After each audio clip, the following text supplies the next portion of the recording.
এই রাতে শেষ বাঁশি বাজতে চলেছে দ্য গ্রেটেস্ট শো অন আর্থের, যাতে মুখোমুখি হবেন আর্জেন্টিনা ও স্পেন। মাঠে নামবেন ফুটবলাররা, তাদের দিকে তাকিয়ে গোটা বিশ্ব। পিছিয়ে নেই হলিউড বা বলিউডও।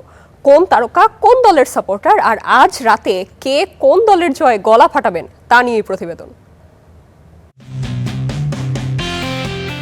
হলিউডে আর্জেন্টিনার সবচেয়ে বড় সমর্থক বলা হয় অভিনেতা ভিগো মর্টেনসেনকে। আর্জেন্টিনায় বেড়ে ওঠা এই অভিনেতাকে বারবার দেখা গেছে আর্জেন্টিনার জার্সিতে, তাই নিঃসন্দেহেই আজও তার সমর্থন থাকবে আলবিসেলেস্তেদের দিকেই।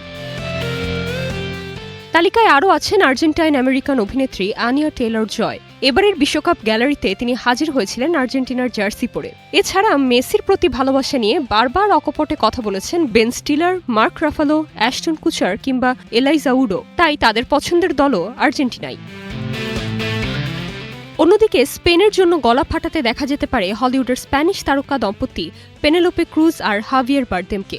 এবারের বিশ্বকাপেও স্পেনের ম্যাচে গ্যালারিতে ছিলেন তারা। এছাড়া টিমোথি শ্যালামে কিংবা ব্র্যাড পিটকেও দেখা গেছে স্পেনের ম্যাচে। নিশ্চিত স্বীকারোক্তি না থাকলেও আজকের ম্যাচে তাদের সমর্থন স্পেনের জন্যই থাকতে পারে। বলিউডেও মেসির জাদু কম নয়। রণবীর কাপুর, আলিয়া ভাট, অর্জুন কাপুর, বরুণ ধাবন আর প্রাচী দেশাই অনেকেই প্রকাশ্যে আর্জেন্টিনার প্রতি নিজেদের সমর্থনের কথা জানিয়েছেন। রণবীর কাপুরকে মেসির অটোগ্রাফ নিতেও দেখা গেছে এর আগে। স্পেন ভক্তের তালিকায় বলিউডের অবস্থান একটু পিছিয়ে। বিপাশা বসু, রাহুল বোস আর মিঠুন চক্রবর্তী বহু আগেই জানিয়েছেন তাদের পছন্দ স্পেন।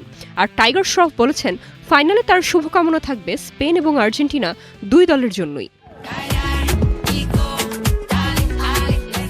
আজ রাতে তাই কোটি কোটি ফুটবল প্রেমীদের সঙ্গে হলিউড বলিউডের অনেক পরিচিত মুখও ভাগ হয়ে যাবেন দুই শিবিরে।